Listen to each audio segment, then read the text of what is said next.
We are so excited to bring this great panel together. We're going to be talking to Rosalind Petchesky, a political scientist and member of Jewish Voice for Peace, who was arrested protesting outside of Chuck Schumer's house last month. Jay Saper is an artist, translator, educator, organizer, and also member of Jewish Voice for Peace. And Brant Rosen is a reconstructionist rabbi of Tzedek Chicago, an anti-Zionist synagogue he co-founded in August 2015. And he's also co-chair of the Jewish Voice for Peace Rabbinical Council. So welcome, Roz, Jay, and Rabbi Brant. How are you? Good. Happy to be here. Thank you, Katie. Of course. Thank you all for all that you've been doing. You've been so active. We have some great footage. In fact, just yesterday, I was with some of you at the Statue of Liberty.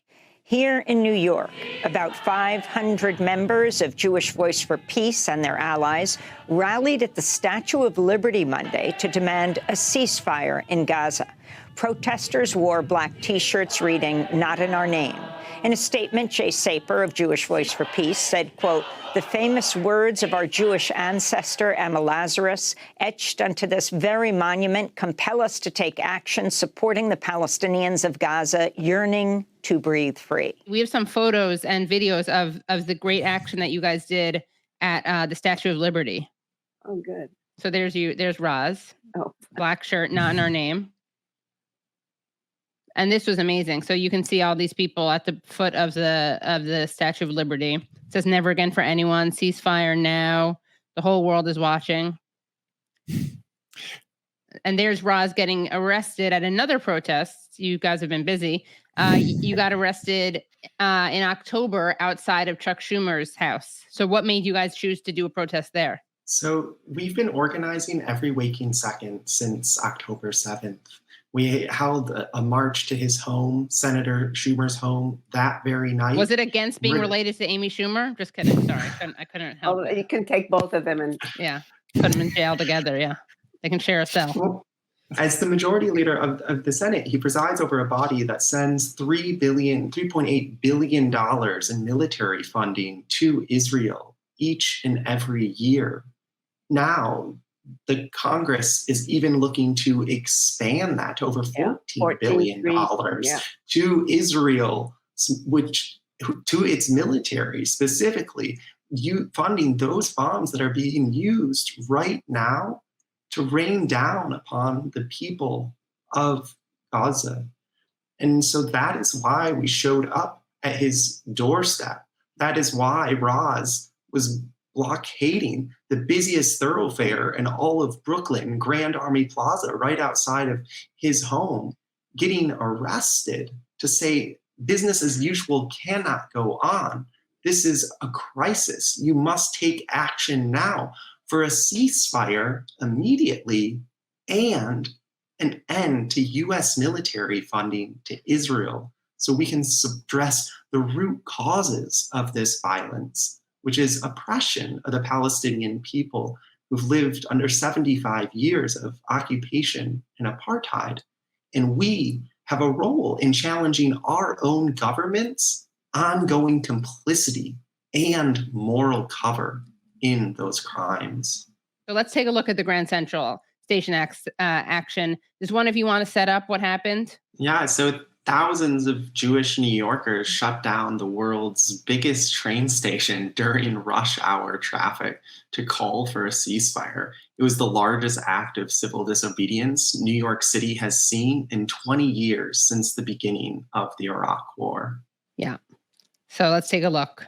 400 people were arrested in what's believed to be the largest sit-in protest New York has seen in over 2 decades.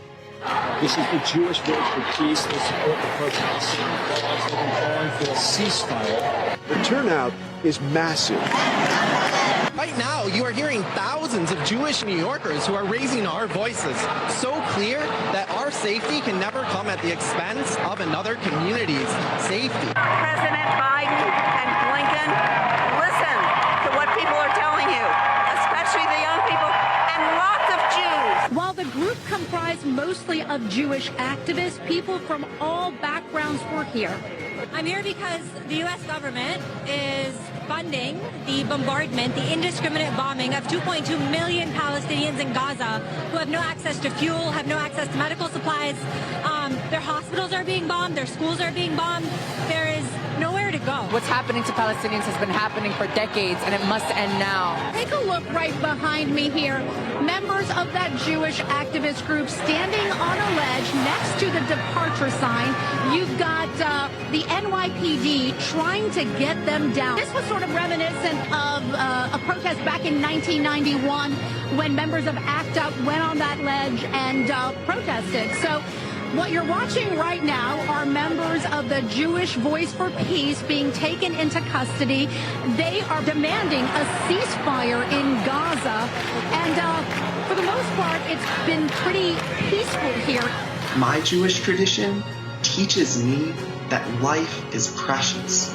And that is why so many of us are doing all that we can to try to save lives in Gaza, to call for an immediate ceasefire so that Gaza can live. I just wanted to start off by asking, what is Jewish Voice for Peace? Tell us about the history of it and when it was founded and what motivated each of you to join. So Jewish Voice for Peace was founded in the mid-90s. It was originally a local San Francisco organization, and then it became a national organization when it merged together with other Jewish peace and justice organizations throughout the country. And it's grown steadily since that time. And it really is a Palestine solidarity organization, I think, at its heart. It is a group of Jews guided and inspired by Jewish tradition and Jewish historical experience and Jewish culture to stand with the oppressed and call out the oppressor. And as you saw from that very powerful video, particularly when this is being done in our name by the State of Israel. It is the largest Jewish anti-Zionist organization in the world. It's also one of the largest Palestine solidarity organizations in the world. And it, I think, tragically, I would say, it tends to grow at times like this. I became very involved with it in 2008 during another onslaught on Gaza. It was known as Operation Cast Lead. And I was I am still a congregational rabbi, but in my former congregation, I was moving closer and closer toward taking a Palestine solidarity approach. And 2008, 2009 was really the final straw for me. And I stopped, I broke with my lifelong liberal Zionism, so-called, and said that I can't do this anymore. I can't justify this. I can't rationalize this. And I became involved with Jewish Voice for Peace, among other things. And then a few years later, in 2014 or 15, it was 2012, I'm sorry, co-founded the Rabbinical Council of Jewish Voice for Peace with Rabbi Alyssa Wise, and have been calling JVP my institutional and spiritual Jewish home ever since. Well, I was the next generation, I guess. I would say I've been a Palestine solidarity person in my heart and in my politics for most of my life. But I didn't really know about Jewish Voice for Peace. I went into Jewish Voice for Peace in 2013. Somebody brought me in. It was around BDS. It was around challenging our pension system, TIAA-CREF. And I went and confronted the guy who was the president of it. And BDS, for people who don't know, that's Boycott, Divest, Sanction. Sanctions, yes. We were trying to get the TIAA-CREF to divest from, Zionist and military corporations that were funding Israel.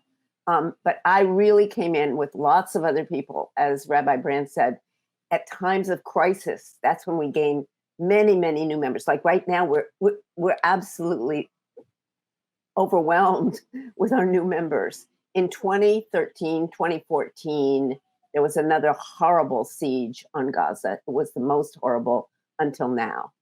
And I, with many, many other people, joined Jewish Voice for Peace. And I, like Rabbi Brant, I quickly realized this is my political home. This is what I've been looking for my whole life, trying to be a Palestine solidarity person, not really figuring out where is the place for this? Where's my community? And here it is. And it's an extraordinary experience, not just to be, validated in your politics and in your passion to support Palestinians. Mine is rooted in close friends, my mentor in college, my students, many Palestinians who have deeply affected my life and been my dear friends. But it's also the experience of being in solidarity with many others and doing the actions that you're showing here together. Our hearts are broken, and we're also steadfast. We are determined. We are going to stop this war and get a ceasefire. We're going to do it. And what about you, Jay? I grew up hearing stories from my Aunt Jerry, who grew up in Jackson, Mississippi during Jim Crow. Her synagogue was bombed when she was a child, and her rabbi's home was bombed because of her community's work to support the Black freedom struggle. I learned from her that my Jewish tradition means that we take action for justice. And so I've been supporting justice for Palestinians, organizing in the Jewish community for over a decade. When I was an undergraduate student at Middlebury College, I started a Students for Justice for Palestine chapter there. I faced an expulsionary hearing in college for my activism around divestment. And I feel so grateful and honored to get to reunite with one of my co-defendants in that trial just the other week in the Washington, D.C. jail. After Rabbi Brant Rosen delivered such passionate remarks on the Washington National Mall to the largest gathering of Jews in history in solidarity with Palestinians, we staged a massive sit-in at Congress, one of the largest sit-ins Congress has ever seen. Over 300 of us got arrested, and where I reunited with one of my friends who over a decade ago, we began organizing together.